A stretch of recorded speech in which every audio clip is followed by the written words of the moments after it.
Finding the words to describe just how good Ristar is, it's like finding someone who actually enjoyed The Last Jedi and The Rise of Skywalker.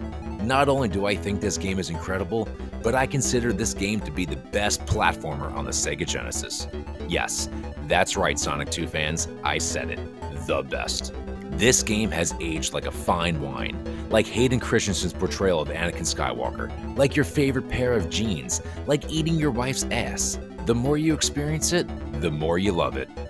When it comes to 8 and 16-bit consoles, 3 genres of gaming come to mind. 1. Classic sports games, especially hockey. Number 2. 2D fighters, yeah, like Mortal Kombat here. And of course, the platformers.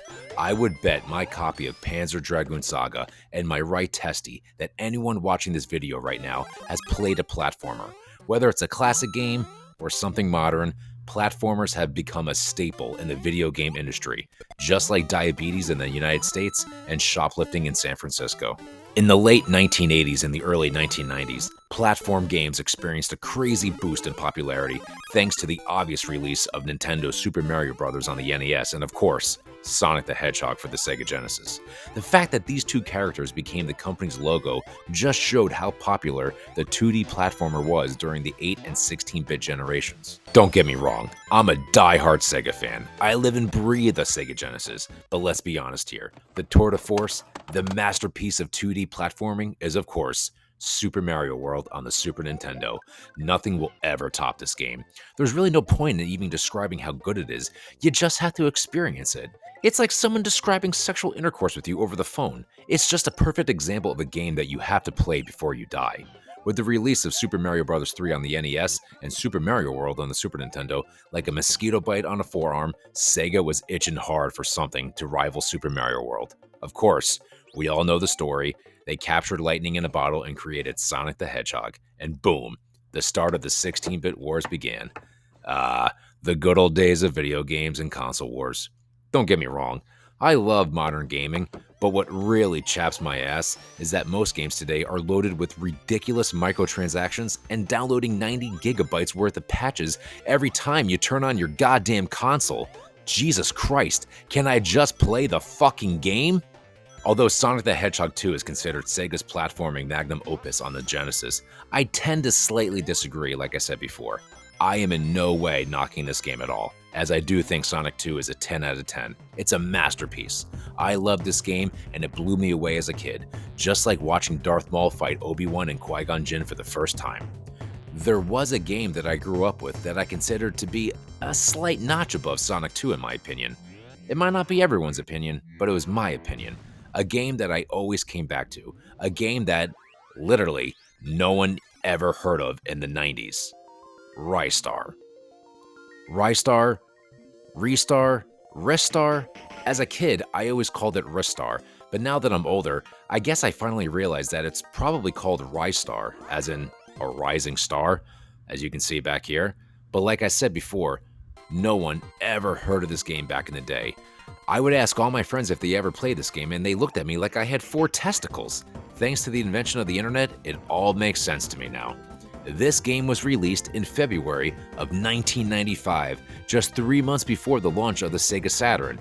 It turns out Sega was originally throwing out the idea of Ristar to be the success for Sonic, but the game never received any exposure, and the sales were shit, mainly because everyone, of course, was looking forward to the Sega Saturn. Man, talk about wrong timing. But it's true, I don't ever recall seeing a commercial or an ad for this game, not even in the magazine.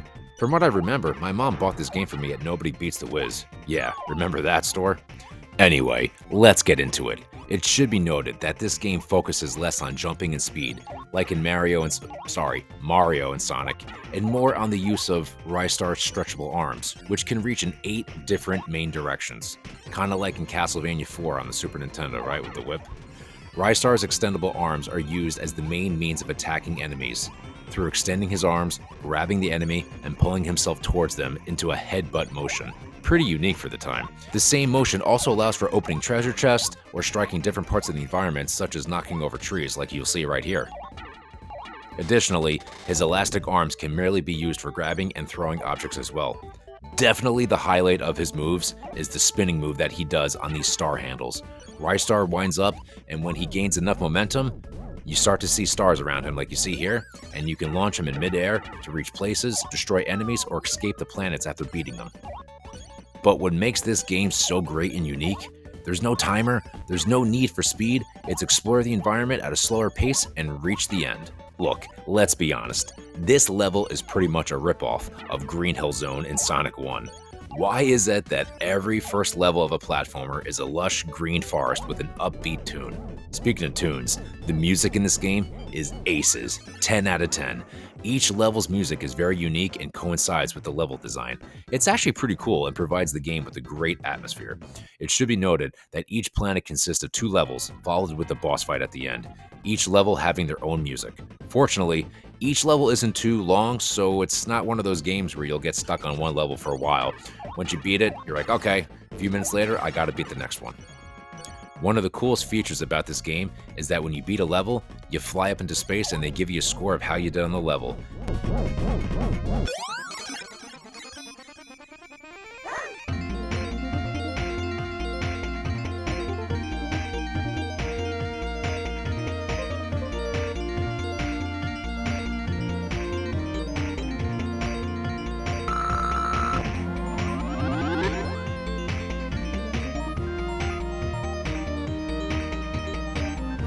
Then it has a cool foreshadowing of what planet you're heading towards. Let's see, a blue planet. Let me take a guess.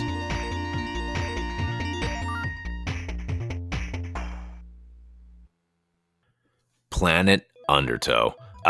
The classic water level. Can you even call yourself a 2D platformer without a water level? This is the classic. You gotta take your time, because if you swim fast, you're gonna get your ass chewed out. I have a love-hate relationship with this level. I hate it because it's the typical water level that you have to be patient with and can't blow through, or else this thing will twist your titties with a pair of pliers. But I also love it because the level is cool, I love the design, and the music is cool and relaxing. I will say, this level is way more bearable than the Sonic 1 water level. And the good thing about this game is that you don't need to get those stupid goddamn air bubbles like you did in Sonic 1. Holy shit, that drove me insane. The countdown, 5, 4, and he's about to drown. Nah, you don't get that here. Here, it's way more calm and way more doable, and it's more enjoyable.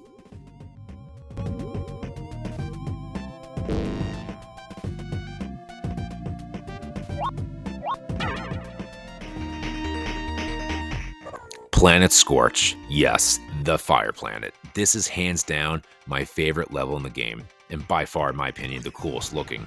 The intense music that coincides with the crazy background, the fear of the unknown that's below you, this level takes it up a notch. The biggest difference between this level and the first 2 is that there's a lot of environmental hazards now, especially through the fire flames. I don't know why, but I always thought this part of the game where Ristar uses his arms to make this makeshift elevator was so cool. Funny how stupid things like that impress us as kids, huh? Sad part is, I bet if a 10-year-old kid played this game today in 2023, they would scoff at this. Ungrateful little shits.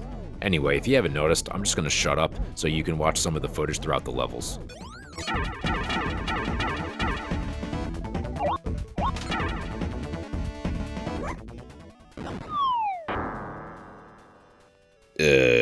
Never mind. On to the next level. Planet Sonata. Man, this level is so trippy and awesome. Hands down the best music in the game. The tunes are so catchy and will sometimes actually get stuck in my head for, honestly, a few days after playing this game. Everything about this planet is dripping with details. If you couldn't tell, the theme of the planet is music, so it should make sense that this level should have a good beat to it. Here, I'll shut up so you guys can listen.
Dancing guitars, dancing chickens throwing shit at you, jumping on timpanis, is that what they're called? Yeah. Anyway, this is probably my second favorite level. It's definitely a toss-up between this and Planet Scorch.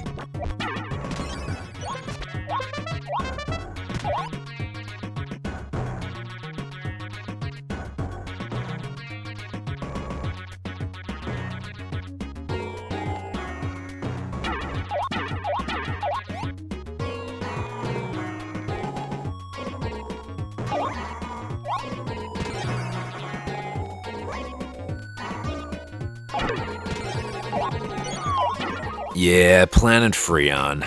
Yeah, the ice stage. Was there ever any doubt?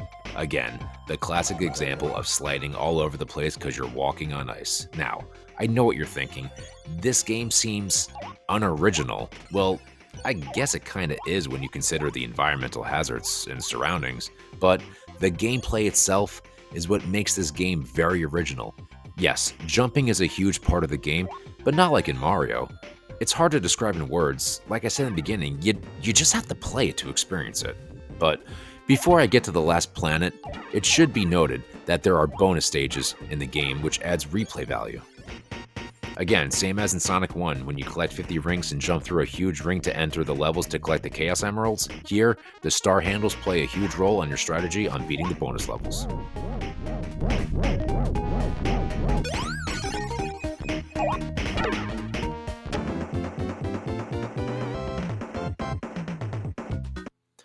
The final level, Planet Automaton, right? Or Automaton? Mation? Anyway, this is the final level and definitely by far the hardest. Avi. Here, the hazards and enemies are just floating everywhere, just waiting to bust your ass. No mercy, no love, but goddamn the music.